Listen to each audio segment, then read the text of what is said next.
SCO के 25वें शिखर सम्मेलन में भाग लेते हुए मुझे खुशी हो रही है।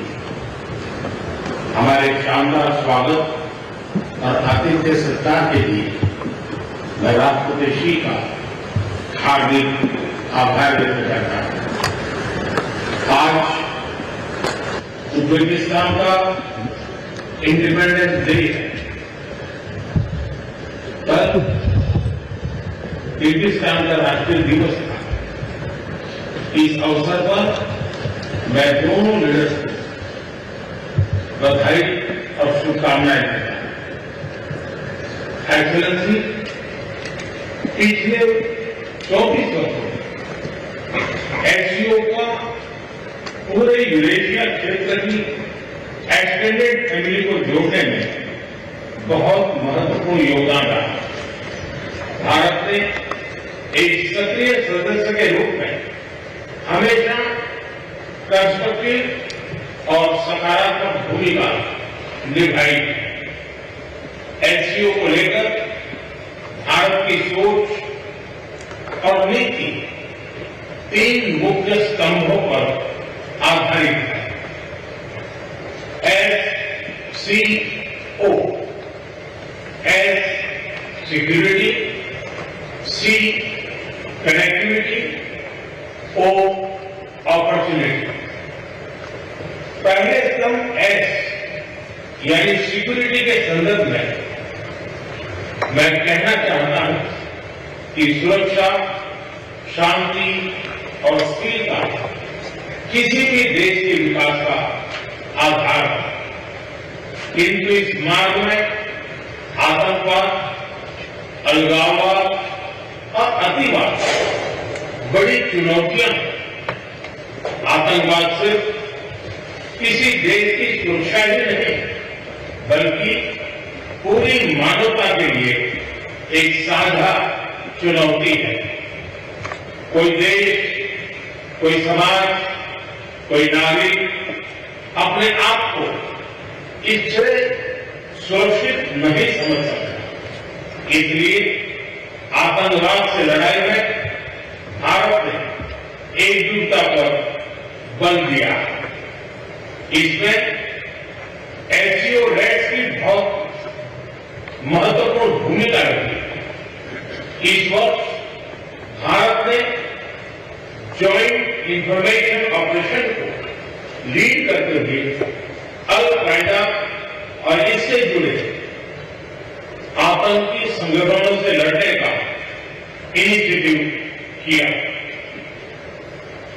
हमने रेडिकलाइजेशन के विरुद्ध समन्वय बढ़ाने और मिलकर कदम उठाने का भी प्रस्ताव रखा। टेरर फाइनेंसिंग के खिलाफ आवाज उठाई।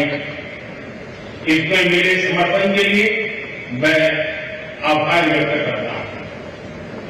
एक्सेलेंसी, भारत पिछले 4 दशकों से निर्मम आतंकवाद का दंश झेल रहा है। कितनी ही माताओं ने अपने बच्चे खोए और कितने बच्चे अनाथ हुए। हाल ही में हमने पहलगाम में टेररिज्म का बहुत ही घिनौना रूप देखा।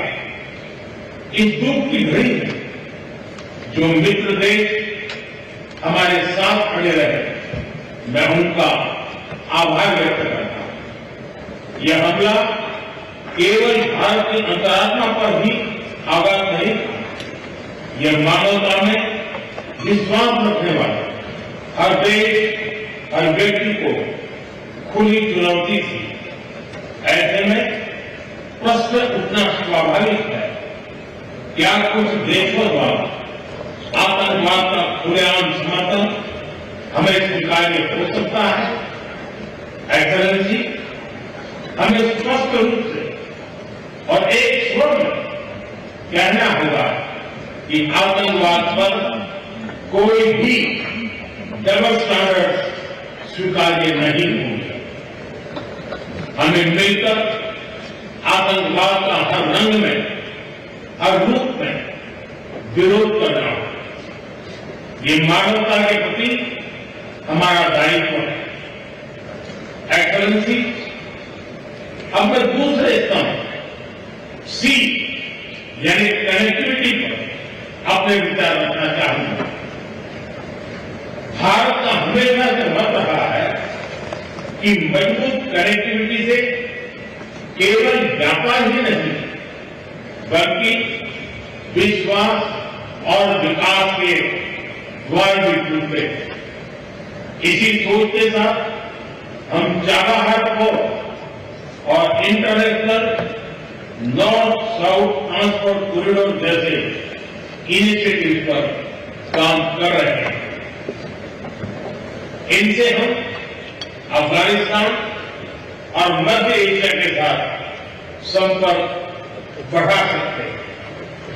हमारा मानना है कि कनेक्टिविटी के हर प्रयास में संप्रभुता और क्षेत्रीय अखंडता का सम्मान होना चाहिए। यह भी एससीओ चार्टर के मूल सिद्धांतों में भी विदित है। Connectivity that bypasses sovereignty, losing trust and meaning. Excellency, तीसरा स्तंभ है ओ यानी opportunity. Opportunity for cooperation and reform. 2023 में भारत की अध्यक्षता के दौरान नई ऊर्जा और विचारों का संचार हुआ। स्टार्टअप और innovation, traditional medicine, youth empowerment, digital inclusion और शेयर्ड बुद्धिस्ट हेरिटेज जैसे नए विषयों को अपने सहयोग में जोड़ा। हमारा प्रयास था कि एससीओ को सरकारों के परे भी ले जाए। सामान्य मानवी, यंग साइंटिस्ट, स्कॉलर्स और स्टार्टअप को भी आपस में जोड़े। हमारे पीपल टू पीपल टाइम को दृढ़ता देने के लिए मैं आज एक और सुझाव रखना चाहूंगा। एससीओ के अंतर्गत एक सिविलाइजेशन डायलॉग फोरम बनाया है। इससे हम अपनी प्राचीन सभ्यताओं, कला, साहित्य और परंपराओं को वैश्विक मंच पर साझा कर सकते हैं। एक्सलेंसी, आज भारत रिफॉर्म, परफॉर्म, ट्रांसफॉर्म के मूल मंत्र पर आगे बढ़ रहा है।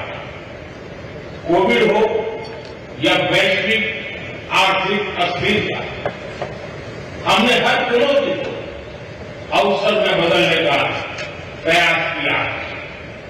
हम लगातार वाइड रेंजिंग रिफॉर्म पर काम कर रहे हैं। इस देश में विकास के साथ साथ अंतर्राष्ट्रीय सहयोग के लिए भी नए अवसर खुल रहे हैं। मैं आप सभी को भारत की विकास यात्रा से जुड़ने के लिए आमंत्रित करता हूं। एक्सलेंसी, यह खुशी की बात है कि एससीओ भी समय के अनुरूप इवॉल्व हो रहा है।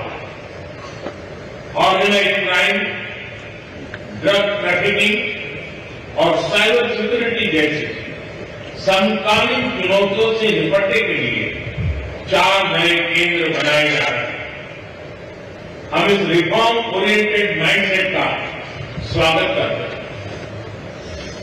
वैश्विक संस्थानों में रिफॉर्म्स के लिए एससीओ सदस्य आपसी सहयोग बढ़ा सकते हैं।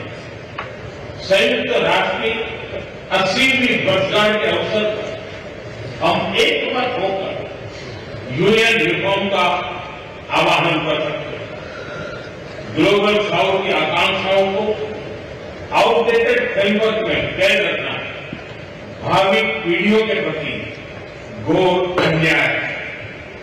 नई पीढ़ी के बहुरंगी सपनों को हम पुराने जमाने की ब्लैक एंड व्हाइट स्क्रीन पर नहीं दिखा सकते, स्क्रीन बदलनी ही होगी। एचसीओ मल्टीलेटरलिज्म और इंक्लूसिव वर्ल्ड ऑर्डर का मार्गदर्शक बन सकता है। मुझे खुशी है कि इस महत्वपूर्ण विषय पर आज एक स्टेटमेंट जारी किया जा रहा है। एक्सेलेंसी, हम सभी पार्टनर्स के साथ समन्वय और सहयोग के साथ आगे बढ़ रहे हैं। मैं एचसीओ के अगले अध्यक्ष किर्गिस्तान के राष्ट्रपति और मेरे मित्र प्रेसिडेंट जपारोव को शुभकामनाएं देता हूं। बहुत बहुत धन्यवाद।